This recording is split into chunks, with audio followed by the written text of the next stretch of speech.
What is your assessment of the Fiji men's and women's teams at the moment? I think I think they would admit they're not playing at the performance levels that they want to.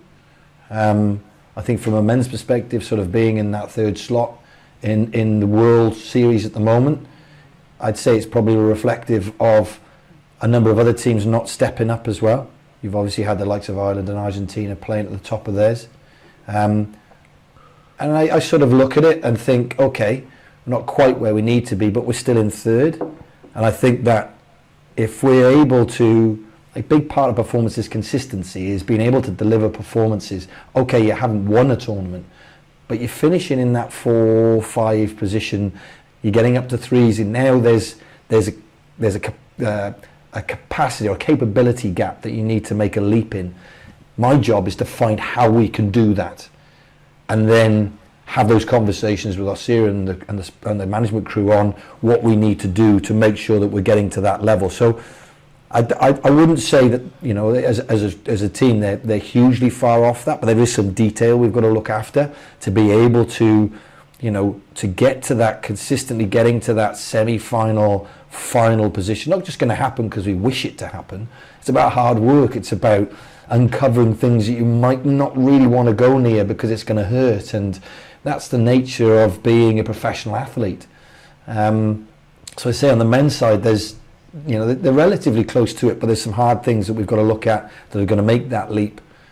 You know, obviously I don't want to give up the secrets at the moment of what that is, but, you know, I'm building an impression of what that is with Osir and the coaching group as well. I think from a women's perspective, there's been a lot of change probably in the personnel as well, and I think that, you know, there's been a drop in performance. There's a challenge there in ensuring that we stay in that core group, and I think that actually can act as a stepping stone or a springboard to being able to push up in relation to the performances. But again, I'm going to have to understand a little bit more around what the environment looks like, what the quality of training looks like, and then how I can support Fully and the coaches in being able to create an environment which is going to have all those aspects of performance, like I've indicated, around, you know, their S&C provision, how that links in with the sort of game model they want to play,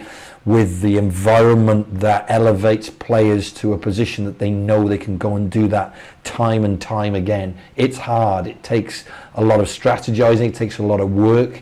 It doesn't happen with fairy dust. It happens because people are willing to have a look at themselves and go hard and ensure that they can put everything they need to get to those levels. And that's what you're looking for in good personnel and good players, is whatever experience you have, you're willing to be open and learn from it for the purposes of finding a way to be at the best when you need to be.